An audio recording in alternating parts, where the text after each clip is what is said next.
소독 말고 다른 것도 풀어드릴게요. 정희의 떨리는 목소리가 아파트 복도에 작게 울렸습니다. 고무장갑을 낀 손은 분무기 손잡이를 꽉 쥐고 있었지만 입에서 나온 말은 전혀 다른 것이었죠. 네. 뭐라고 하셨어요? 초로의 남자가 현관문을 반쯤 열고 되물었습니다. 정희는 얼굴이 화끈 달아오르는 걸 느꼈어요. 입술을 깨물며 다시 한번 용기를 냈죠. 외로움이요. 외로움을 풀어드린다고요. 오늘 준비한 사연은 외로움을 느끼는 황혼의 남자에게 다가간 한 여인의 이야기입니다. 사연 시작하겠습니다. 새벽 6시 정희는 눈을 떴습니다. 창밖은 아직 어둑했고 겨울 찬 기운이 방 안까지 스며들어 있었죠. 이불 속에서 몸을 웅크렸다가 천천히 일어났습니다. 남편이 없는 침대는 너무 넓고 차가웠어요. 벌써 3년째 그 자리는 비어 있었죠.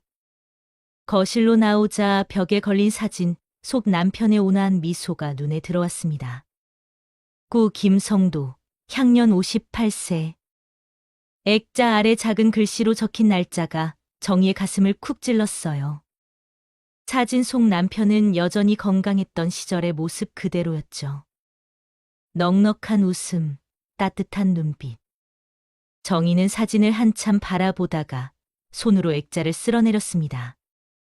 남편의 긴 투병 생활이 주마등처럼 스쳐 지나갔습니다. 폐암 3기 판정을 받고 2년간의 사투, 그리고 결국 떠나버린 남편. 병원비로 모든 저축이 바닥났고 대출까지 받아가며 버텼지만 결국엔 빚더미만 남았죠. 정희는 식탁 위에 놓인 서류들을 펼쳤습니다. 국민연금 명세서에는 45만 원이 찍혀 있었어요. 아파트 대출 이자 38만 원, 관리비 12만 원, 전기요금과 가스요금을 합치면 8만 원. 계산기를 두드리는 손가락이 떨렸습니다. 빼고 빼도 마이너스였죠. 그 옆에 놓인 카드 연체 독촉장이 눈에 들어왔습니다.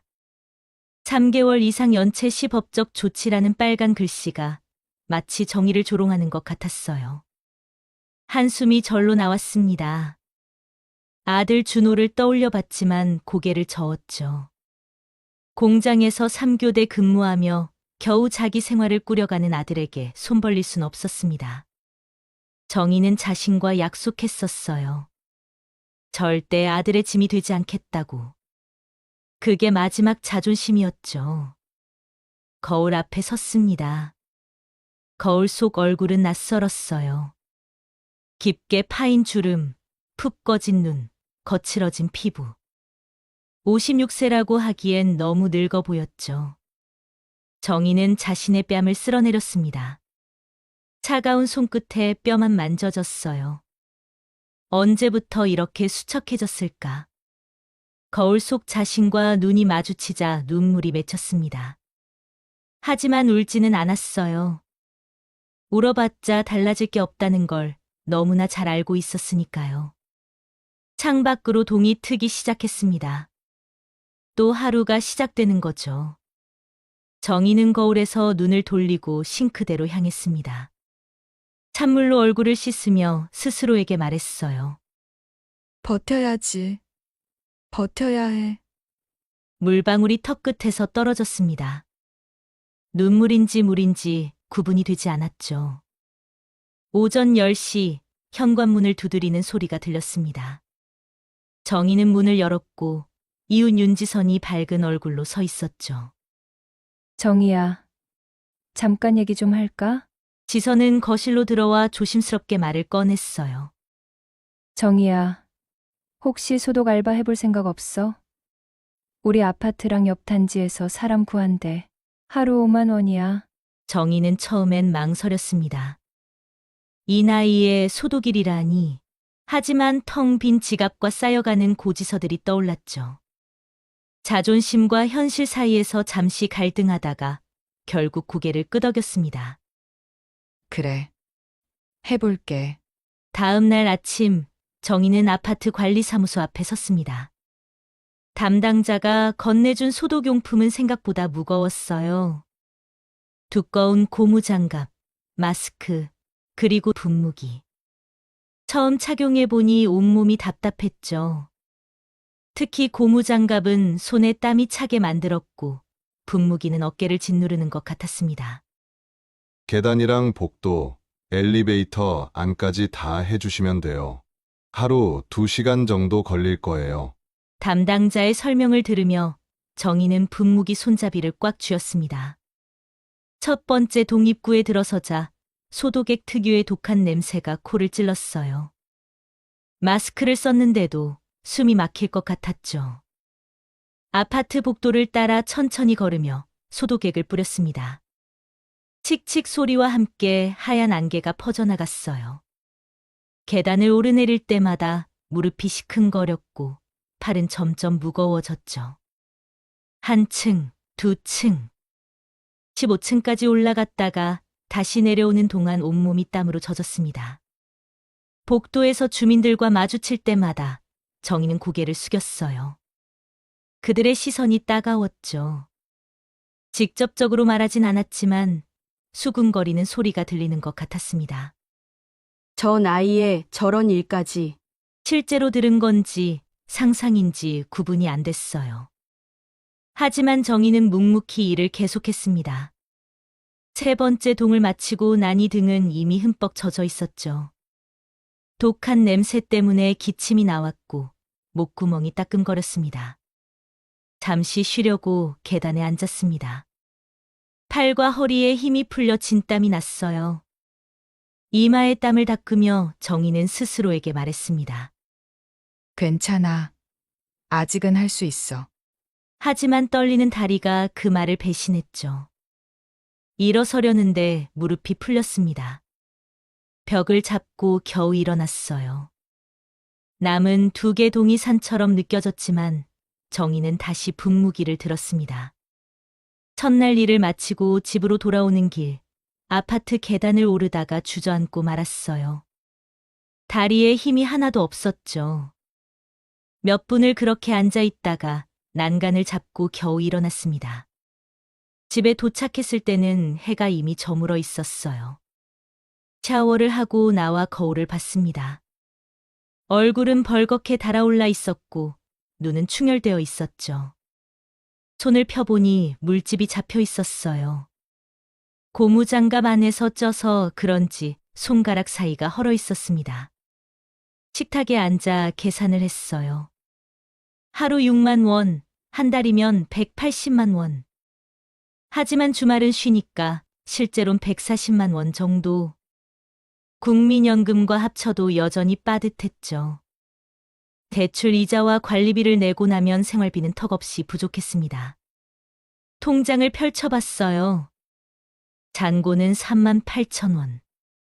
다음 연금이 들어올 때까지 2주가 남았죠. 정희는 통장을 덮고 한숨을 내쉬었습니다. 눈가가 뜨거워졌어요. 밤이 깊어 이불 속으로 들어갔습니다. 온몸이 쑤셨죠. 특히 어깨와 허리가 끊어질 것 같았어요. 베개에 머리를 묻고 정희는 조용히 울었습니다. 남편이 살아있었다면 이런 일은 하지 않아도 됐을 텐데. 그 생각이 들자 눈물이 더 쏟아졌어요. 여보, 너무 힘들어요. 정말 너무 힘들어. 어둠 속에서 혼잣말이 흩어졌습니다. 대답은 없었죠. 차가운 방 안에는 정의의 흐느낌만 울렸습니다. 창밖에서 겨울바람이 휘파람을 불었어요. 그 소리가 마치 세상이 정의를 비웃는 것 같았죠. 내일도 소독일을 나가야 했습니다. 몸은 천근만근이었지만 선택의 여지가 없었어요. 정희는 눈을 감고 잠들려 애썼습니다. 하지만 잠은 쉽게 오지 않았죠. 독한 소독액 냄새가 아직도 코끝에 맴돌았고 주민들의 시선이 계속 떠올랐습니다. 그렇게 긴 밤이 지나가고 있었어요. 2달쯤 지난 저녁 윤지선이 파전과 막걸리를 사들고 찾아왔습니다. 정희는 오랜만에 손님이 반가웠죠. 두 사람은 식탁에 마주 앉아 막걸리 잔을 기울였어요. 정희야, 소독일은 어때? 많이 힘들지? 지선의 물음에 정희는 씁쓸하게 웃었습니다. 힘들긴 한데, 뭐, 먹고 살려면 해야지.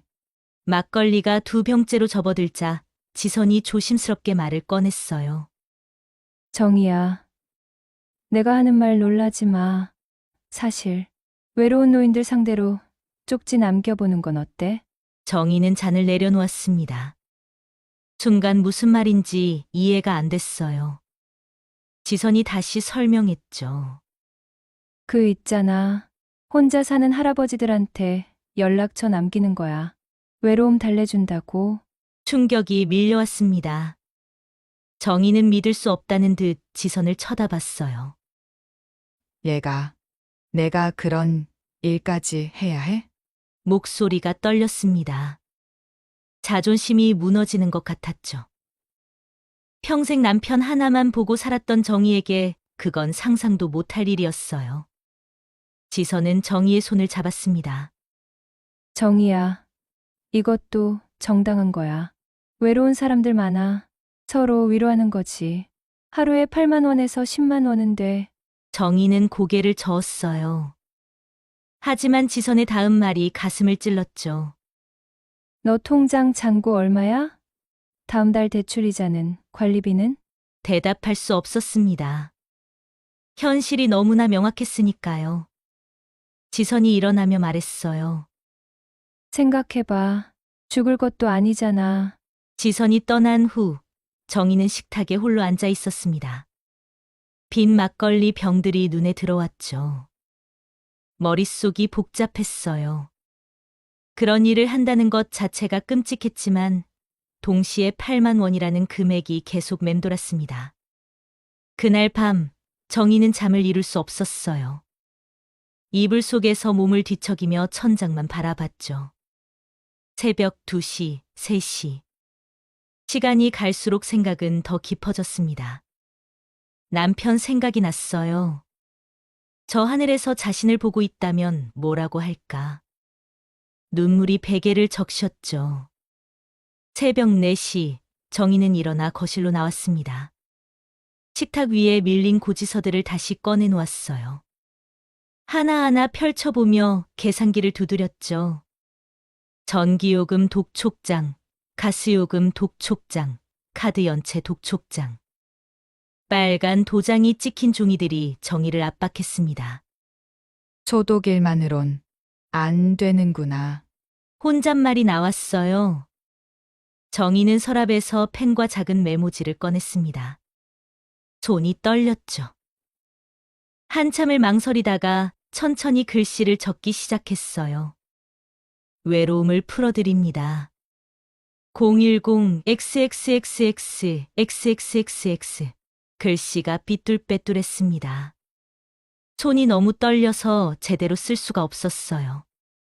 쓰다가 멈추고 다시 쓰고. 그러다가 눈물 한 방울이 종이 위에 떨어졌죠. 글씨가 번졌습니다. 정희는 메모지를 구겨 버리고 다시 새 종이를 꺼냈어요. 이번엔 좀 더 또박또박 썼습니다. 하지만 쓰고 나서도 믿기지 않았죠. 내가 정말 이런 글을 쓰고 있다니. 56년 인생에서 한 번도 상상해 본 적 없는 일이었어요. 다음 날 오후 소독일을 마친 후 정희는 가방 안에 메모지를 만지작거렸습니다. 아파트 복도를 걸으며 주변을 살폈어요. 한적한 15층 복도였죠. 사람이 없는 걸 확인하고 한 집 문 앞에 섰습니다. 소독을 하면서 알게 된 혼자 사는 노인이었어요. 정희는 심호흡을 했습니다. 문틈으로 쪽지를 밀어 넣으려는데 손이 멈췄어요. 심장이 미친 듯이 뛰었죠. 얼굴이 달아올랐고 온몸에서 땀이 났습니다. 이러면 안 된다는 생각과 어쩔 수 없다는 생각이 충돌했어요. 한참을 그렇게 망설이다가 결국 정희는 쪽지를 문틈에 밀어 넣었습니다. 다리가 후들거렸죠. 복도를 빠르게 걸어 나왔습니다. 엘리베이터를 타고 1층에 내려왔을 때 정희는 벽에 기대어 숨을 고르게 쉬었습니다. 집으로 돌아와 가방을 열어봤어요. 메모지가 있던 자리가 텅 비어 있었죠. 그 빈자리가 마치 자신의 마음 같았습니다. 정희는 가방을 덮고 소파에 쓰러지듯 앉았어요. 내가 무슨 짓을 한 거지? 자책의 말이 흘러나왔습니다. 하지만 동시에 안도감도 들었어요. 이제 시작했으니 되돌릴 수 없다는, 그래서 오히려 마음이 편해지는 이상한 감정이었죠. 저녁이 되자 불안이 찾아왔습니다. 혹시 경찰이 오면 어쩌지? 아들이 알게 되면? 동네 사람들이 수군거리면? 온갖 상상이 정희를 괴롭혔어요. 저녁밥도 제대로 먹지 못했죠. 그저 전화기만 쳐다보며 시간을 보냈습니다. 밤 10시, 정희는 침대에 누웠어요. 하지만 잠은 오지 않았죠. 천장에 형광등 자국만 멍하니 바라봤습니다. 남편 사진이 있는 거실 쪽을 바라보며 속으로 말했어요. 여보, 용서해요.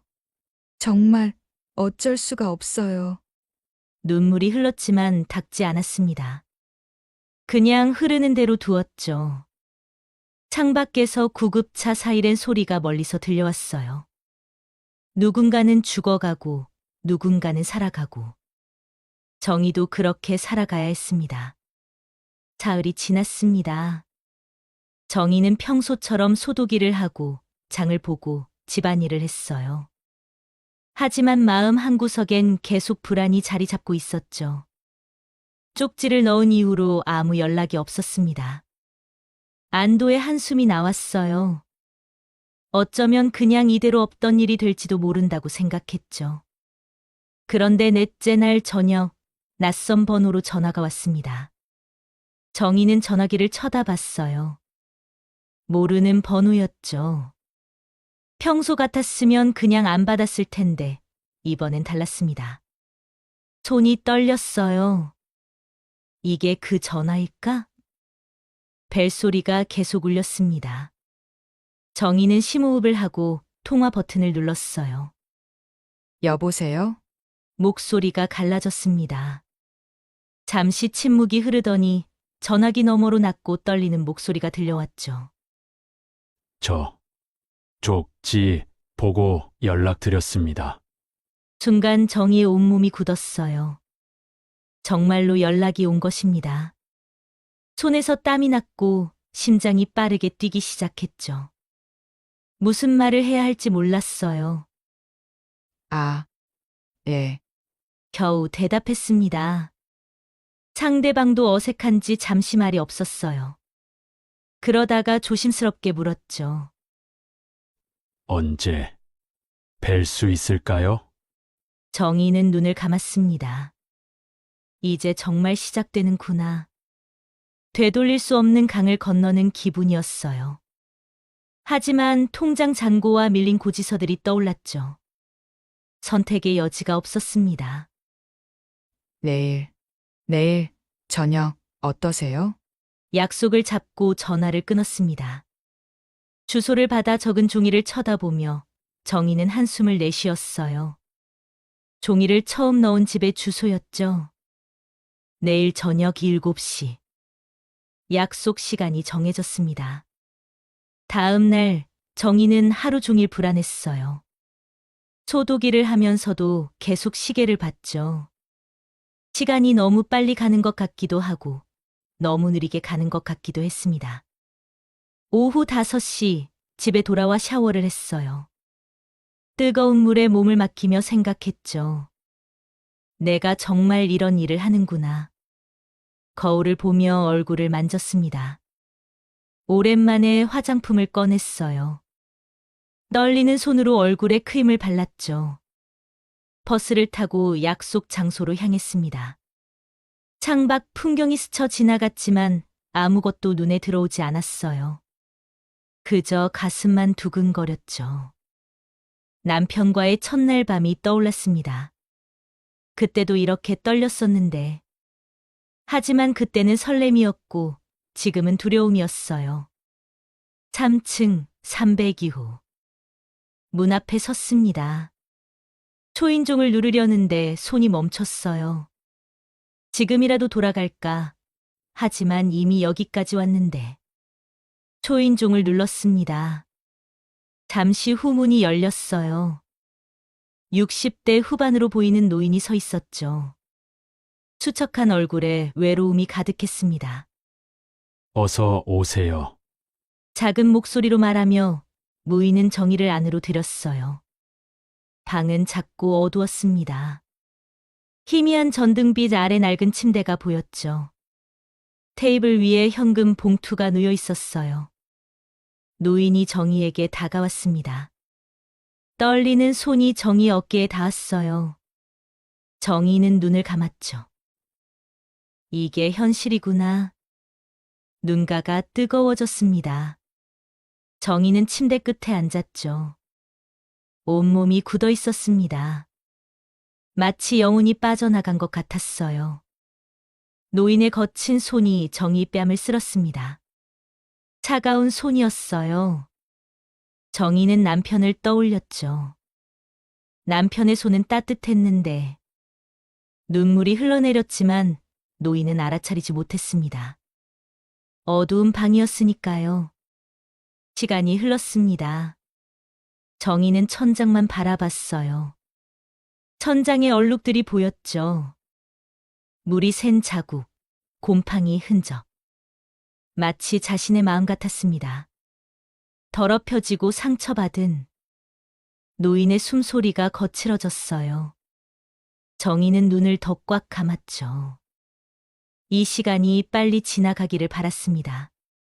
머릿속으로 다른 생각을 했어요. 아들 생각, 남편과의 추억, 행복했던 시절들. 그렇게라도 버텨야 했으니까요.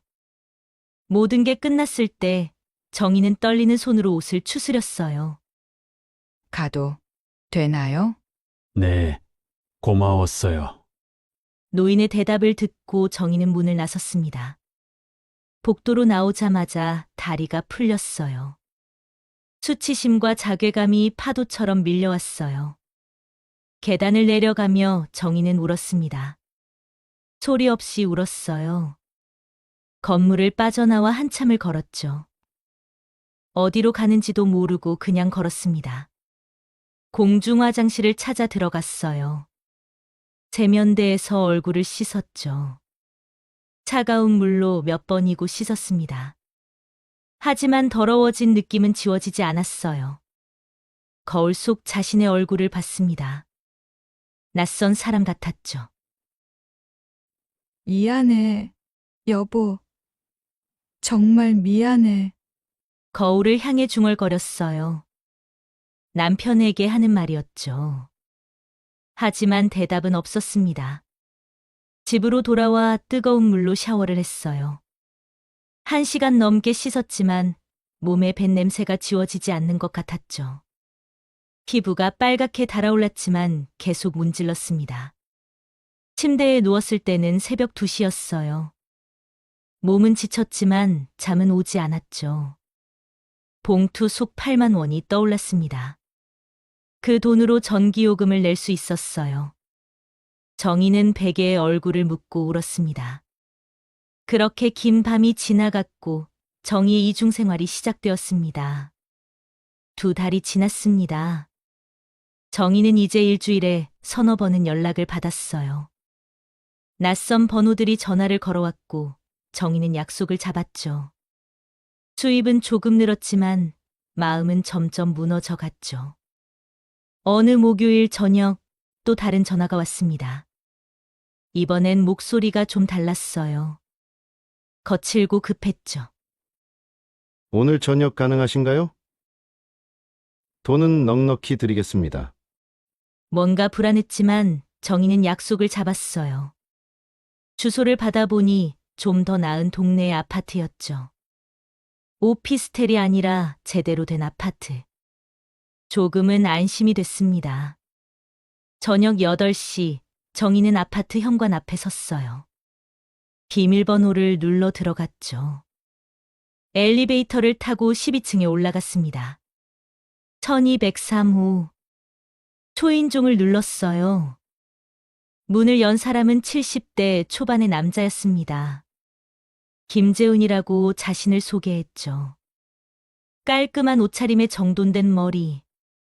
겉보기엔 점잖아 보였어요. 정의를 안으로 들이며 작게 웃었습니다. 어서 오세요. 차라도 한 잔 드시겠어요? 집 안은 깨끗했어요. 가족 사진들이 벽에 걸려 있었죠. 아내와 자식들이 환하게 웃고 있는 사진들. 정의는 불안감을 느꼈습니다. 가족이 있는 사람이었어요. 가족분들은 정의가 조심스럽게 물었습니다. 김재훈이 손을 저었어요. 친정집에 갔어요. 내일 오후에 나올 겁니다. 걱정 마세요. 거실 테이블에 앉았습니다. 역시 현금 봉투가 놓여 있었죠. 이번엔 10만 원이었어요. 가방에 10만 원을 넣고 김재훈과 시간을 보냈습니다. 그런데 30분쯤 지났을까요? 갑자기 현관문 비밀번호 누르는 소리가 들렸습니다. 띠띠띠띠. 정희와 김재훈의 얼굴이 동시에 하얗게 질렸어요. 어떻게? 김재훈이 허둥대며 일어났습니다. 하지만 이미 늦었죠. 현관문이 열리고 여자와 2명의 젊은이가 들어왔어요. 아내와 자식들이었습니다. 순간 얼어붙은 듯한 정적. 아내의 눈이 점점 커졌고 얼굴이 붉어지기 시작했죠. 이게 뭐예요? 이 여자는 누구야? 목소리가 날카로웠습니다. 김재훈이 더듬거리며 변명을 하려 했지만 소용없었어요. 이 나이에 이런 꼴이라니! 더러운 것들! 아내의 고함이 집 안을 울렸어요. 정희는 일어나 나가려 했지만 아들로 보이는 젊은이가 막아섰죠. 어디 가십니까? 경찰 부를 거예요. 정희의 다리가 풀렸습니다. 온몸이 떨렸어요. 저는 그냥 말을 제대로 할 수가 없었어요. 딸로 보이는 젊은 여자가 정희를 위아래로 훑어봤습니다. 차가운 눈빛이었죠. 경멸이 담겨 있었어요. 이런 걸 하고 다니시는구나. 나이가 얼만데. 그 말이 칼처럼 정희의 가슴을 찔렀습니다. 아내가 정희의 가방을 잡아챘어요. 가방이 뒤집어지며 안에 물건들이 쏟아졌죠. 메모지들이 바닥에 흩어졌습니다. 외로움을 풀어드립니다라고 적힌 쪽지들이. 이런 더러운 것! 우리 동네에서 이런 짓을! 아내가 쪽지들을 발로 밟았어요. 정희는 무릎을 꿇듯 주저앉아 쪽지들을 주우려 했지만 손이 떨려 제대로 잡을 수가 없었죠. 눈물이 쏟아졌습니다. 나가! 당장 나가요! 아내가 정희를 문 밖으로 밀어냈어요. 정희는 비틀거리며 복도로 나왔죠. 문이 쾅 닫혔습니다. 계단을 내려가는데 발이 꼬였습니다.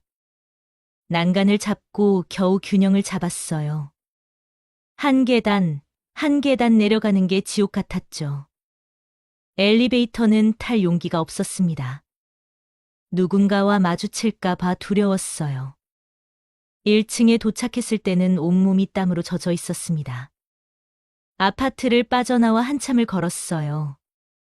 어디로 가는지도 모르고 그냥 걸었죠. 버스 정류장을 지나쳤고 공원을 지나쳤습니다. 어느 공원 벤치에 주저앉았어요. 한밤중이었죠. 차가운 바람이 불었지만 느껴지지 않았습니다. 그저 멍하니 앉아 있었어요. 머릿속이 텅 빈 것 같았죠. 이제 끝이구나. 혼잣말이 나왔습니다. 그 가족이 소문을 낼지도 몰랐어요. 경찰에 신고할지도 몰랐죠. 무엇보다 그 차가운 눈빛들이 잊혀지지 않았습니다. 나이가 얼만데라는 말이 계속 귓가에 맴돌았어요. 새벽이 되어서야 집으로 돌아왔습니다. 오열했습니다. 소리 내어 울었어요. 가슴을 치며 울었죠. 그렇게 한참을 울다가 바닥에 쓰러졌습니다. 다음 날부터 정희는 방에서 나오지 않았어요. 전화가 와도 받지 않았죠. 며칠이 지났습니다. 아무것도 먹지 않았어요. 그저 침대에 누워있기만 했죠. 트라우마가 찾아왔습니다. 그날의 장면이 계속 떠올랐어요. 문이 열리는 소리만 들려도 몸이 떨렸죠. 일주일이 지나서야 겨우 밖으로 나왔습니다. 하지만 여전히 쪽지 일은 멈출 수 없었어요. 생활비가 필요했으니까요. 트라우마를 안고도 계속해야 했죠. 그게 정의의 현실이었습니다. 그 일이 있고 한 달이 지났습니다. 정의는 여전히 쪽지를 돌렸지만 더 조심스러워졌어요. 가족이 있는 집은 절대 가지 않았고 만나기 전에 꼼꼼히 확인했죠. 하지만 마음의 상처는 아물지 않았습니다. 거울을 볼 때마다 그날의 수치심이 되살아났어요. 어느 금요일 저녁 또 다시 낯선 번호로 전화가 왔습니다. 정희는 한숨을 쉬며 받았어요. 이제는 기계적으로 응대했죠. 감정을 죽이고 그저 일처럼. 여보세요. 안녕하세요. 쪽지 보고 연락드렸습니다. 목소리가 달랐어요. 담담하면서도 정중했죠. 나이는 60대 정도로 들렸지만 다른 노인들과는 느낌이 달랐습니다. 성함이 어떻게 되시죠? 정희가 물었어요. 상대가 잠시 머뭇거리더니 대답했죠. 임채호라고 합니다. 뭔가 신뢰가 가는 목소리였습니다. 하지만 정희는 경계를 늦추지 않았어요. 이미 한 번 크게 되었으니까요. 근데 저는 다른 건 필요 없고 그냥 얘기 좀 하고 싶습니다. 혼자 있는 게 너무 적적해서요. 정희는 잠시 망설였어요. 그냥 얘기만 의심스러웠지만 목소리에서 묻어나는 외로움은 진짜 같았죠. 그래도 약속한 대로 드릴 겁니다. 걱정 마세요. 결국 정희는 약속을 잡았어요. 다음 날 저녁 7시. 주소를 받아 적었죠. 토요일 저녁 정희는 약속 장소로 향했습니다. 오래된 다세대 주택이었어요. 2층으로 올라가 초인종을 눌렀죠. 문을 연 사람은 단정한 차림의 노신사였습니다. 흰 머리가 가지런히 빗겨져 있었고 수염도 깔끔하게 정리되어 있었어요. 어서 오세요. 임채호입니다. 정중하게 인사하며 안으로 들였어요. 집은 소박했지만 정갈했습니다. 낡았지만 깨끗한 커튼, 반듯하게 정리된 책들, 작은 화분들. 혼자 사는 남자치고는 집안이 잘 정돈되어 있었죠. 앉으세요. 아, 근데 채호가 말을 멈추고 부엌 쪽을 가리켰어요. 저녁 드셨어요?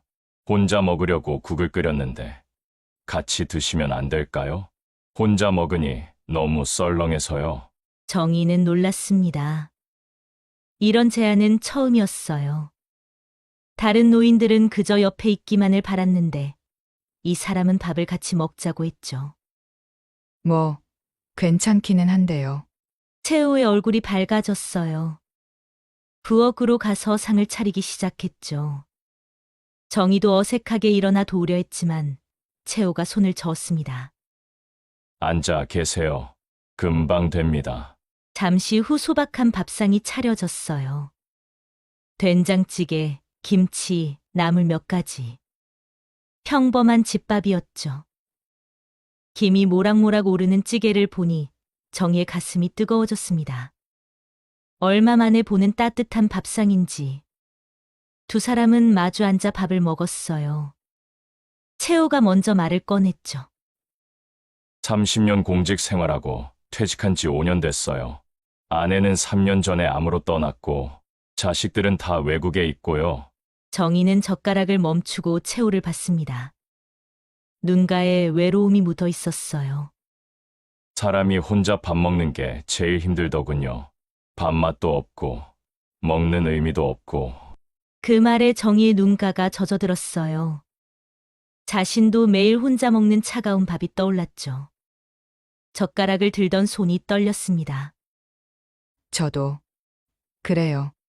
작게 대답했어요. 채우가 부드럽게 웃었죠. 그래서 용기 내서 연락드린 겁니다. 죄송하지만 가끔 이렇게 밥만 같이 먹어주실 수 있을까요?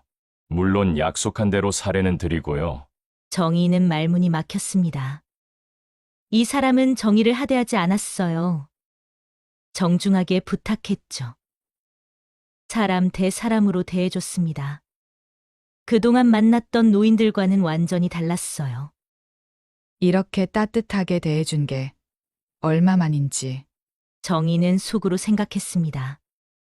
눈물이 날 것 같아 고개를 숙였어요. 식사를 마치고 차를 마셨습니다. 채호는 자신의 이야기를 들려줬어요. 젊은 시절 이야기, 아내와의 추억, 자식들 키우던 때. 정의도 가끔 자신의 이야기를 했죠. 남편과의 추억, 아들 이야기.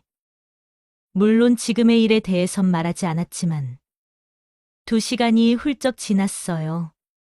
정의가 일어서려 하자 채호가 봉투를 건넸습니다. 약속은 약속이니까요. 받아주세요. 정의는 봉투를 받았지만 마음은 복잡했어요. 이건 그냥 돈이 아닌 것 같았죠. 뭔가 다른 의미가 있는 것 같았습니다. 집으로 돌아오는 길, 차가운 바람이 불었지만 정의의 가슴 한쪽은 뜨거웠습니다. 오랜만에 사람 대접을 받은 기분이었어요. 따뜻한 밥상, 정중한 대화, 존중받는 느낌. 그 모든 게 너무나 그리웠던 것들이었죠. 돈이 아닌 무언가를 받은 것 같네. 정의는 혼잣말을 했어요. 하늘을 올려다봤습니다. 별이 반짝이고 있었죠. 오랜만에 별이 예쁘다고 생각했어요. 집에 도착해 거울을 봤습니다. 얼굴이 조금 환해진 것 같았어요. 입가에 작은 미소가 있었죠. 정의는 놀랐습니다. 언제 마지막으로 웃었던가? 기억이 나지 않았어요. 그날 밤, 정의는 오랜만에 편안하게 잠들었습니다. 채호의 따뜻한 미소가 꿈에 나타났어요. 오랜만에 악몽이 아닌 평온한 꿈이었죠. 다음 주 화요일, 정의는 채호에게서 전화를 받았습니다. 이번 주 토요일도 시간 되시나요? 정의는 잠시 망설였어요. 한 번뿐일 거야 라고 스스로를 다독였지만 이미 마음은 기울어져 있었죠. 결국 약속을 했습니다. 토요일 저녁, 정의는 조금 일찍 도착했어요. 계단을 오르며 묘한 기분이 들었죠. 다른 노인들을 만나러 갈 때와는 달랐습니다. 긴장보다는 기대가, 두려움보다는 설렘이 있었어요. 문을 열고 나온 채호의 얼굴이 밝았습니다. 어서 오세요. 기다리고 있었어요. 이번엔 상이 더 풍성했어요. 갈비찜까지 있었죠. 정의가 놀란 표정을 짓자 채호가 쑥스럽게 웃었습니다. 특별한 날은 아닌데 그냥 해보고 싶어서요. 혼자 먹기엔 너무 많아서 다행이네요. 밥상 옆에는 과일과 막걸리 한 병이 준비되어 있었어요. 두 사람은 자연스럽게 마주 앉았죠. 처음보다 훨씬 편안한 분위기였습니다. 건배할까요? 채호가 막걸리 잔을 들었어요. 정의도 따라 들었죠. 그냥 오늘 하루 수고했다는 의미로. 잔이 부딪히는 소리가 정겨웠습니다. 막걸리는 적당히 차가웠고 갈비찜은 부드러웠어요. 대화가 이어졌습니다. 이번엔 좀 더 깊은 이야기들이 오갔어요. 저는 시골에서 자랐어요. 충청도 작은 마을이었죠. 부모님은 농사 지으셨고 채호가 젊은 시절 이야기를 풀어놨습니다.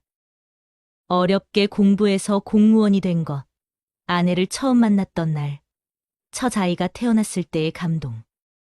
정의는 귀 기울여 들었어요. 가끔 자신의 이야기도 보탰죠. 저도 시골 출신이에요. 전라도요. 고등학교 졸업하고 서울로 올라왔죠. 방직 공장에서 일했어요. 힘드셨겠네요. 그때는 다들 그렇게 살았으니까요. 두 사람은 서로의 삶을 조금씩 알아갔습니다. 공통점이 많았어요.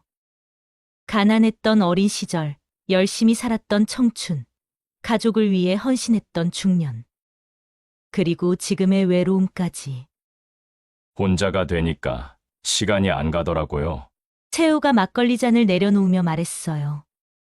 하루가 1년 같고, 1년이 하루 같고, 매일이 똑같아요. 정희가 고개를 끄덕였습니다. 너무나 공감되는 말이었죠. 저도 그래요. 특히 저녁이 힘들어요. 해 지고 나면 적막하죠. 네.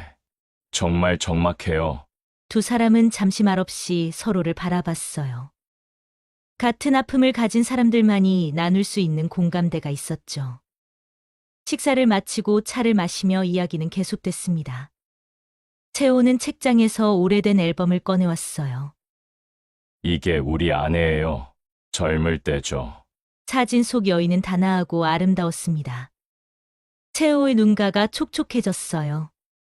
참 고운 사람이었어요. 성격도 좋고, 제가 복이 많았죠. 정희도 지갑에서 남편 사진을 꺼냈어요. 작은 증명사진이었지만 소중히 간직하고 있었죠. 우리 남편이에요. 성실하고 다정한 사람이었죠. 두 사람은 떠난 배우자들에 대해 이야기했습니다. 슬픔을 나누니 조금은 가벼워지는 것 같았어요. 밤 9시가 넘어 정희가 일어섰습니다. 채호가 현관까지 배웅했어요. 정말 감사합니다. 오늘 저녁이 너무 좋았어요. 저도요. 정희가 대답했습니다. 진심이었어요. 채호가 봉투를 건넸지만 이번엔 받기가 더 망설여졌죠. 이건 거래가 아닌 것 같았으니까요. 하지만 채호가 정희의 손에 봉투를 쥐어줬습니다. 약속은 지켜야죠. 다음 주에도 올 거죠? 정희는 고개를 끄덕였어요. 집으로 돌아오는 길, 발걸음이 가벼웠습니다. 막걸리 기운도 있었지만 마음이 따뜻해서였죠. 오랜만에 사람과 제대로 대화를 나눈 기분이었어요. 집에 도착해 거울을 봤습니다. 얼굴에 생기가 돌았어요. 눈빛도 달라졌죠. 정희는 거울 속 자신에게 작게 미소를 지었습니다. 그 후로 매주 토요일은 채호를 만나는 날이 되었어요. 처음엔 이번이 마지막이라고 생각했지만 어느새 기다려지는 약속이 되었죠. 채호와 함께하는 시간은 정희에게 작은 안식처 같았습니다. 어느 토요일 채호가 제안했어요. 날씨가 좋은데 산책이라도 할까요? 집에만 있으니 답답해서요. 두 사람은 근처 공원을 걸었습니다. 봄이 오고 있었어요. 개나리가 피기 시작했고 목련 봉우리가 부풀어 있었죠. 정희는 오랜만에 계절의 변화를 느꼈습니다. 그동안은 너무 힘들어서 주변을 볼 여유가 없었는데 참 예쁘네요. 정희가 목련을 보며 말했어요. 채호가 미소 지었죠. 정희 씨도 예뻐 보이는데요. 순간 정희의 얼굴이 붉어졌습니다. 칭찬을 들은 게 얼마만인지. 당황스러우면서도 기분이 좋았어요. 벤치에 앉아 두 사람은 지나가는 사람들을 구경했습니다. 젊은 연인들, 가족들, 강아지 산책시키는 사람들. 평범한 일상 풍경이었지만 채호와 함께 보니 특별했어요. 정희 씨, 혹시 채호가 망설이며 말을 꺼냈습니다. 제가 너무 의지하는 건 아닌가 싶어서요. 부담스러우시면 말씀하세요. 정희는 고개를 저었어요. 아니에요. 저도 이 시간이 좋아요. 사실이었습니다. 채호와의 만남은 이제 돈 때문이 아니었어요. 물론 여전히 돈은 받았지만 그보다 중요한 게 있었죠. 존중받는 느낌, 사람으로 대접받는 기분, 그리고 외롭지 않다는 위안. 해가 저물어 집으로 돌아갔습니다. 헤어지는 게 아쉬웠어요. 채호도 같은 마음인지 현관에서 한참을 머뭇거렸죠.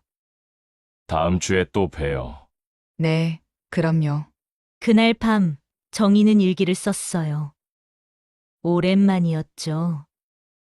오늘 채호 씨와 공원을 걸었다. 목련이 피려고 한다. 봄이 오나 보다. 채호 씨가 내가 예쁘다고 했다. 농담이겠지만 기분이 좋았다. 이런 마음을 가져도 되는 걸까? 나이 56세. 펜을 내려놓고 정희는 창밖을 봤습니다. 달이 밝았어요. 남편 생각이 났지만 이번엔 죄책감보다는 그리움이 더 컸죠. 여보, 나도 살아야 하잖아요. 이해해 주세요. 조용히 속삭이고 정희는 불을 껐습니다. 봄이 완연해졌습니다. 정희의 일상은 두 개의 궤도로 나뉘어 있었어요. 낮에는 여전히 아파트 소독일을 했고 생활비를 위해 다른 노인들에게 쪽지도 돌렸죠. 하지만 토요일 저녁만큼은 달랐습니다. 그 시간은 오롯이 채호와의 시간이었어요. 수요일 오후 정희는 늘 하던 대로 한 아파트 단지를 돌며 쪽지를 넣고 있었습니다. 이제는 어느 집이 혼자 사는 노인인지 대충 알게 되었어요. 문패, 우편함, 신발장 같은 작은 단서들로 파악했죠. 전화는 꾸준히 왔습니다. 일주일에 서너 통. 정희는 기계적으로 약속을 잡고 만나고 돈을 받았어요. 하지만 마음은 늘 무거웠죠. 특히 채호를 만난 후로는 더 그랬습니다. 채호와의 만남은 완전히 달랐으니까요. 밥을 먹고 차를 마시고 대화를 나누고 성적인 요구는 전혀 없었어요. 그저 사람과 사람으로 만나는 것뿐이었죠. 정희는 두 세계 사이에서 갈등했습니다. 어느 토요일 채호가 소박한 선물을 건넸습니다. 별건 아닌데 작은 유리병에 든 김치였어요. 직접 담근 거라고 했죠. 김치찌개 좋아하신다고 하셔서 제가 담근 건데 입에 맞을지 모르겠네요. 정희는 선물을 받으며 가슴이 벅차올랐어요. 눈물이 날 것 같아 고개를 숙였죠. 언제 마지막으로 누군가에게 선물을 받아봤던가. 그것도 이렇게 정성스러운 선물을. 고맙습니다. 정말 고마워요. 목소리가 떨렸어요. 채우가 부드럽게 웃었죠. 별거 아닌데 뭐려. 그날 저녁도 즐거웠습니다.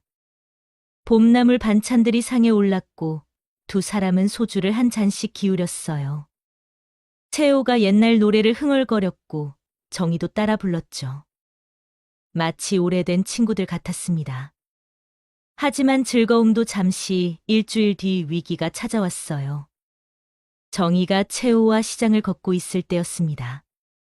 봄 제철 채소를 사러 나온 길이었죠. 두 사람이 나란히 걸으며 웃고 있는데 갑자기 누군가 정희를 불렀어요.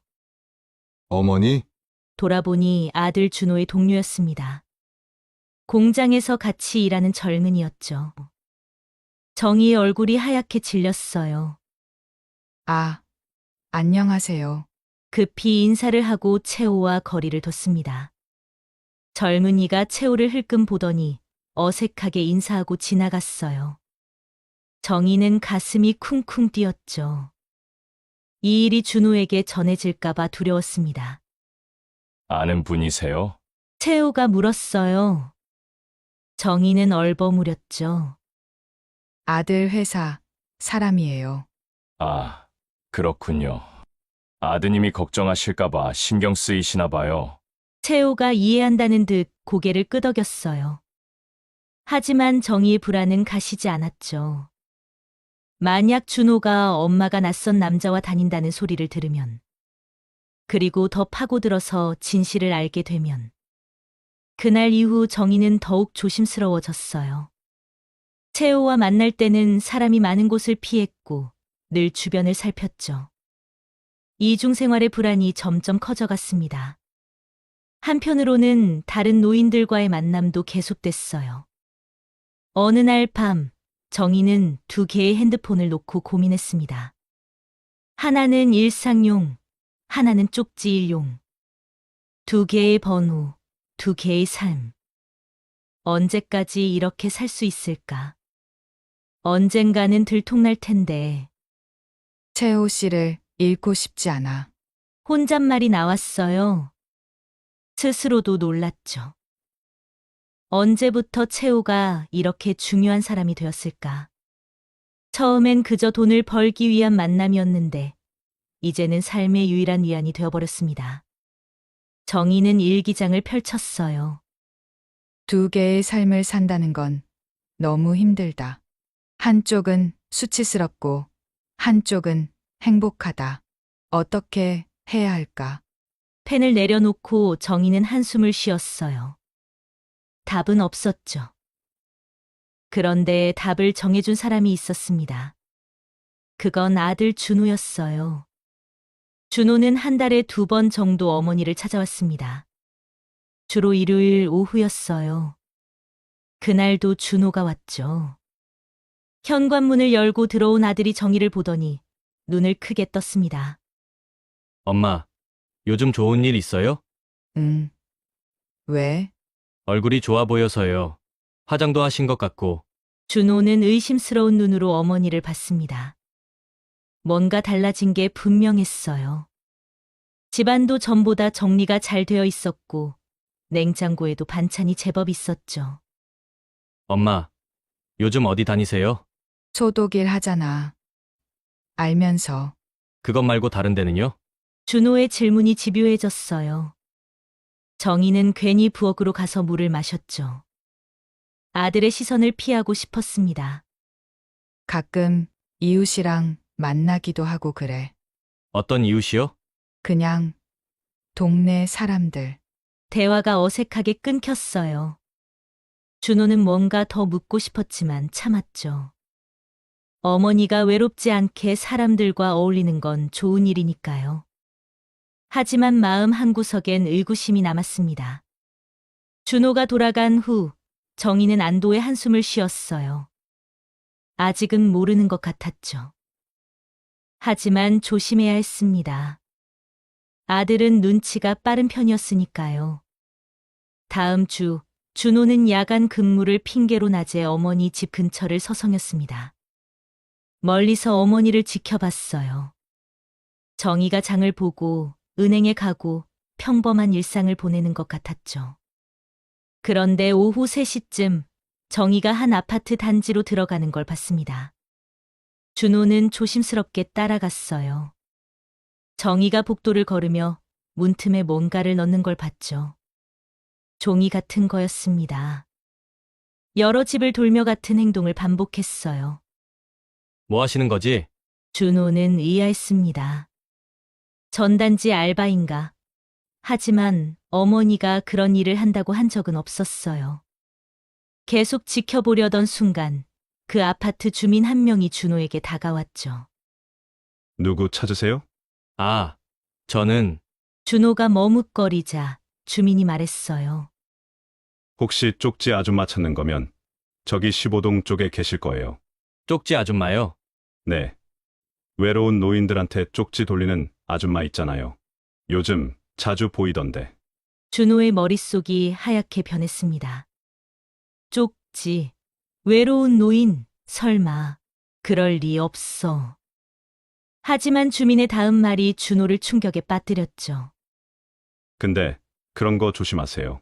돈 받고 하는 거잖아요. 요즘 단속도 심한데. 준호는 비틀거리며 그 자리를 떠났어요. 믿고 싶지 않았습니다. 어머니가 그런 일을. 가슴이 미어졌어요. 분노와 슬픔이 동시에 밀려왔죠. 그날 밤 준호는 어머니 집 앞에서 한참을 서성였습니다. 초인종을 누를 용기가 나지 않았어요. 어떻게 물어봐야 할지, 뭐라고 해야 할지 모르겠었죠. 결국 돌아섰다가 다시 돌아왔습니다. 이런 식으로 1시간을 망설였어요. 마침내 초인종을 눌렀습니다. 정희가 문을 열었어요. 준호야? 이 시간에 무슨 일이야? 엄마, 할 얘기가 있어요. 준호의 표정이 심상치 않았습니다. 정희는 불안한 마음으로 아들을 들였어요. 준호는 거실에 앉자마자 폭발했죠. 엄마, 왜 그런 일을 하세요? 무슨 일? 쪽지 돌리는 거요. 노인들한테. 정희의 얼굴이 순간 굳었어요. 들킨 거였습니다. 더 이상 숨길 수 없었죠. 어떻게 알았어? 그게 중요해요? 엄마, 왜 그런 일을 하세요? 내가 그렇게 못난 아들이에요. 준호의 목소리가 떨렸습니다. 눈에는 눈물이 고여 있었어요. 정희도 울기 시작했죠. 미안해. 정말 미안해. 왜요? 왜 그런 짓을? 내가 돈 더 벌게요. 투잡이든 뭐든 할게요. 그러니까 제발. 준호가 무릎을 꿇었어요. 정희는 아들을 일으켜 세웠죠. 아니야. 내 잘못이 아니야. 엄마가 잘못했어. 준호가 오열했습니다. 얼마나 힘드셨으면, 얼마나. 정희도 아들을 안고 울었어요. 모자는 한참을 부둥켜 안고 울었죠. 정희는 천천히 현실을 고백했습니다. 연금만으로는 살 수가 없었어. 아빠 병원비로 진 빚도 있고, 대출이자, 관리비, 생활비 다 빼면 마이너스야. 내 짐이 되고 싶지 않았어. 내 인생도 있잖아. 그래도 이건 아니잖아요. 알아. 나도 알아. 하지만 다른 방법이 없었어. 준호는 주먹을 꽉 쥐었어요. 자신의 무력함이 원망스러웠죠. 어머니를 이런 상황으로 내몬 현실이 미웠습니다. 이제 그만두세요. 제발. 그래. 그만둘게. 정희는 약속했어요. 하지만 채우 이야기는 끝내 하지 못했죠. 그건 또 다른 이야기였으니까요. 준호는 그날 밤 어머니 집에서 잤어요. 준호는 거실 소파에 누워 천장을 봤습니다. 어머니가 그런 일을 했다는 게 아직도 믿기지 않았어요. 가슴이 찢어지는 것 같았죠. 정희도 잠들지 못했습니다. 아들에게 들킨 충격과 수치심에 몸을 떨었어요. 하지만 한편으론 안도감도 들었죠. 이제 더 이상 숨기지 않아도 된다는. 다음 날 아침 준호가 말했어요. 엄마, 내가 매달 100만 원씩 보낼게요. 아니야. 안 돼. 내 돈은 내가 써야지. 엄마가 그런 일 하는 것보다 나아요. 제발 받아주세요. 정희는 결국 고개를 끄덕였어요. 아들의 진심이 느껴졌으니까요. 준호가 집을 나서며 말했습니다. 엄마, 이제 제발 편하게 사세요. 행복하게요. 문이 닫히고 정희는 홀로 남았어요. 아들의 말이 가슴에 박혔죠. 행복하게 살라고. 정희는 채호를 떠올렸습니다. 그와 함께 있을 때만큼은 행복했으니까요.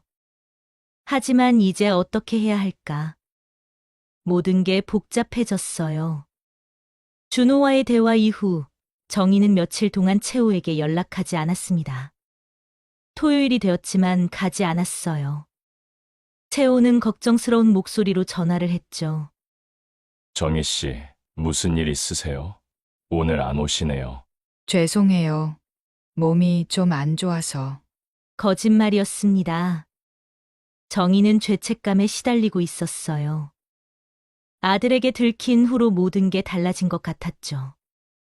채호를 만나는 것도 이제는 떳떳하지 못했습니다. 많이 아프세요. 제가 가볼까요? 아니에요. 괜찮아요. 다음 주에 뵐게요. 전화를 끊고 정희는 한숨을 쉬었어요. 채호의 따뜻한 목소리가 그리웠지만 동시에 두려웠죠. 이 관계를 어떻게 설명해야 할까? 돈을 받고 만나는 사이라고 해야 할까? 아니면 그 이상의 무언가라고 해야 할까? 일주일이 지나 정희는 다시 채호를 찾아갔습니다. 문을 열고 나온 채호의 얼굴에 안도가 번졌어요. 정희 씨, 정말 걱정했어요. 괜찮으세요? 네. 이제 괜찮아요. 하지만 정희의 표정은 어두웠습니다. 평소와 달리 시선을 피했고 웃음도 어색했어요. 밥을 먹는 동안에도 말이 없었죠. 채호는 이상함을 느꼈습니다. 식사를 마치고 차를 마시며 조심스럽게 물었어요. 정희 씨, 혹시 제가 실수한 게 있나요? 요즘 표정이 안 좋으신 것 같아서. 아니에요. 그런 게 아니라 정희가 말을 흐렸어요. 채호가 정희의 손을 살짝 잡았죠. 따뜻한 손이었습니다. 무슨 일이 있으면 말씀하세요. 우리 이제 친구 아닌가요? 친구. 그 말에 정희의 가슴이 아팠어요. 채호는 정희를 친구로 생각하는데 정희는 돈을 받고 있었으니까요. 비록 채호와의 관계가 다른 노인들과는 완전히 달랐지만 시작은 똑같았죠. 채호가 잠시 망설이다가 말을 이었습니다. 정희 씨가 힘들어하는 게 보여서 마음이 아파요. 제가 도울 수 있는 일이 있다면 뭐든 하고 싶어요. 그 진심 어린 말에 정희는 눈물이 날 것 같았어요. 고개를 숙이고 겨우 대답했죠. 고마워요. 정말 고마워요.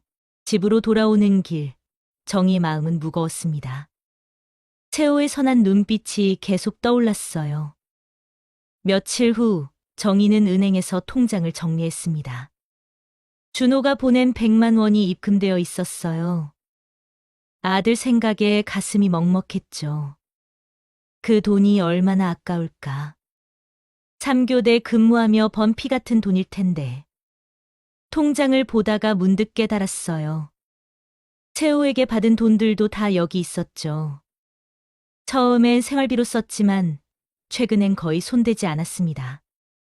채호를 만나는 게 돈 때문이 아니게 된 지 오래였으니까요. 이 돈도 돌려줘야 하나. 정희는 고민했어요. 다음 토요일 정희는 평소보다 일찍 채호의 집에 갔어요. 뭔가 결심한 표정이었죠. 하지만 채호의 웃는 얼굴을 보자 다시 용기가 사라졌습니다. 일찍 오셨네요. 반가워요. 채호가 정희를 반겼어요. 오늘은 특별히 떡볶이를 만들었다고 했죠. 옛날식 떡볶이였습니다. 우리 아내가 좋아했던 거예요. 가끔 생각나서 만들어 먹는데 혼자 먹으니 맛이 없더라고요. 두 사람은 떡볶이를 먹으며 웃었어요. 매콤한 맛에 이마에 땀이 맺혔죠. 채호가 휴지를 건네주며 웃었습니다. 맵죠? 제가 좀 맵게 만들었나 봐요. 아니에요. 맛있어요. 정말 맛있어요. 정희는 진심으로 말했어요. 음식 맛도 좋았지만 이런 평범한 순간이 더 좋았죠. 마치 오래된 부부 같은 편안함이 있었습니다. 저녁 9시가 되어 정희가 일어섰습니다. 채호가 현관까지 배웅했어요. 정희 씨, 다음 주도 오실 거죠? 네. 올게요. 정희가 대답했지만 마음은 복잡했어요. 언제까지 이렇게 만날 수 있을까? 채호가 봉투를 건넸지만 정희는 잠시 망설였죠. 이거 안 받으면 안 될까요? 순간 채호의 표정이 굳었어요. 왜요? 제가 부담스러우신가요?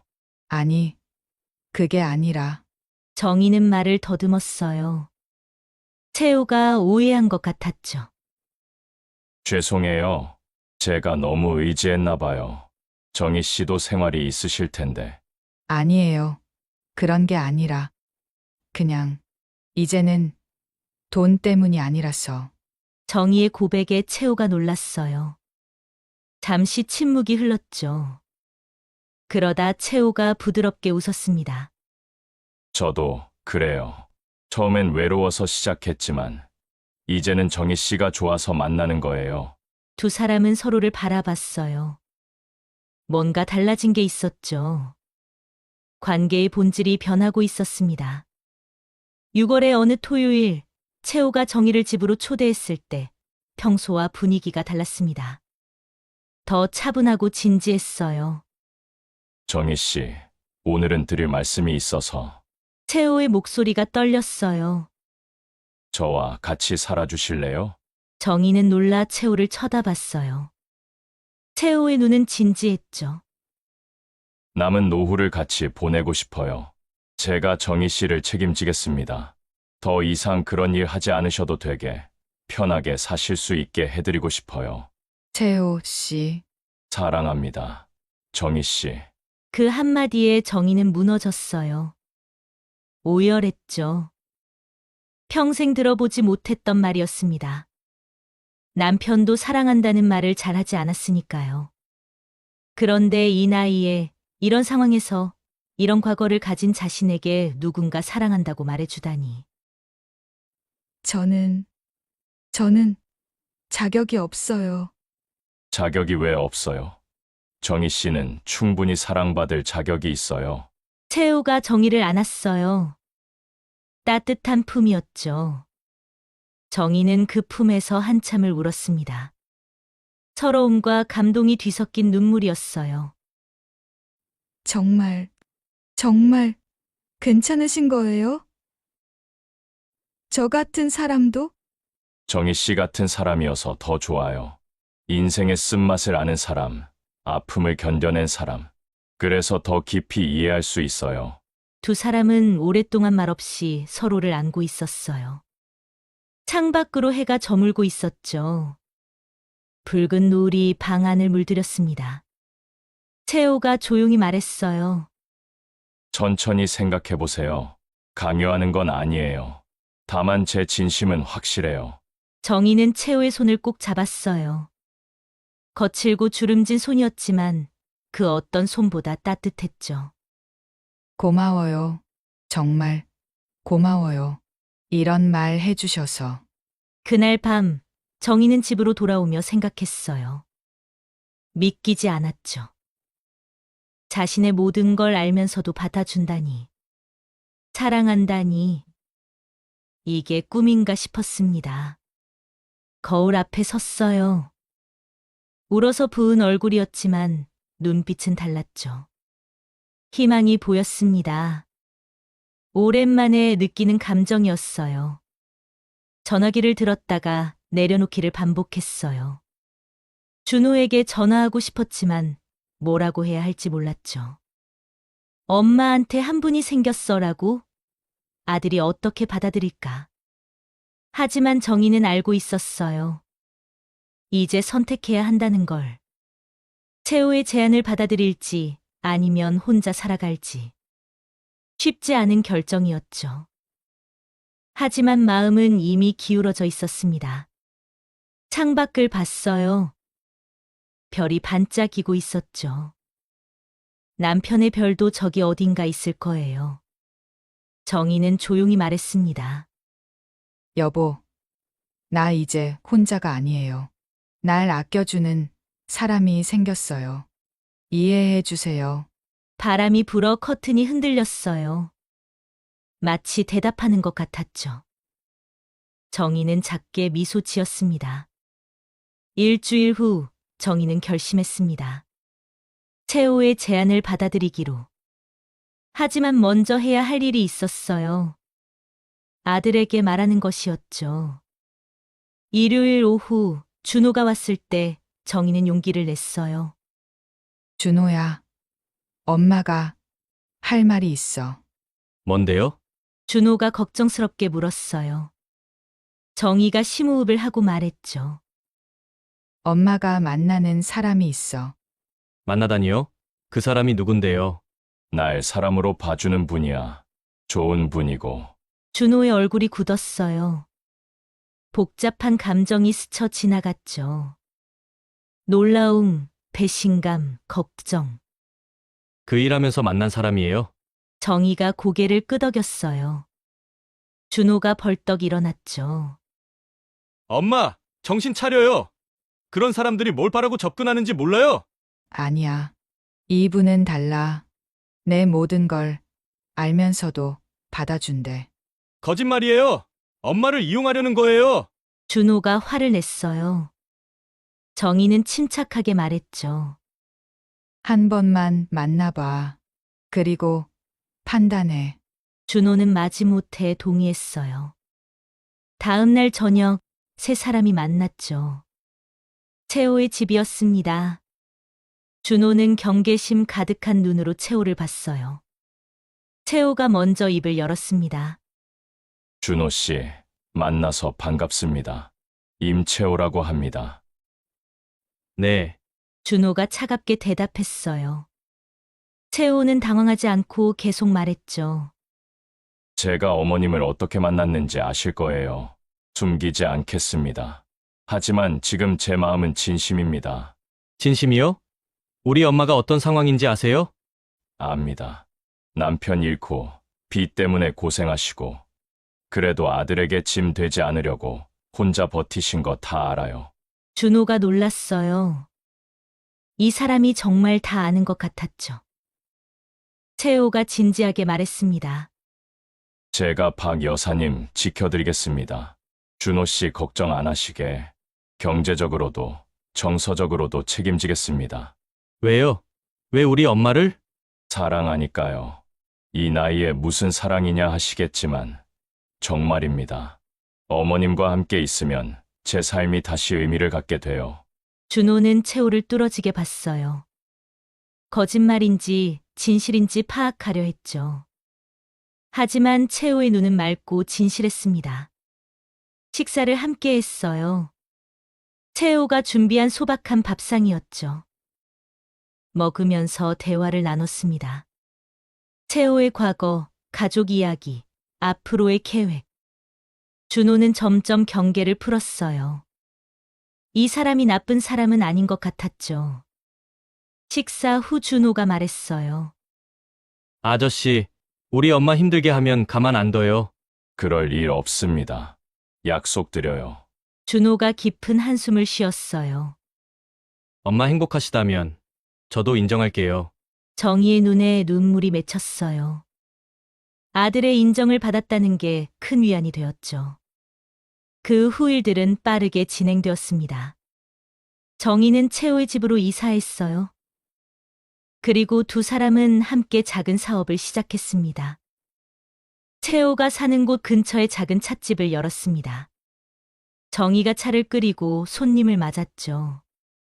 작지만 아늑한 공간이었습니다. 어서 오세요. 정희의 밝은 목소리가 가게에 울렸어요. 손님들이 하나둘 늘어났죠. 따뜻한 차와 정다운 대화 때문이었습니다. 정희는 외로운 사람들의 마음을 잘 알았으니까요.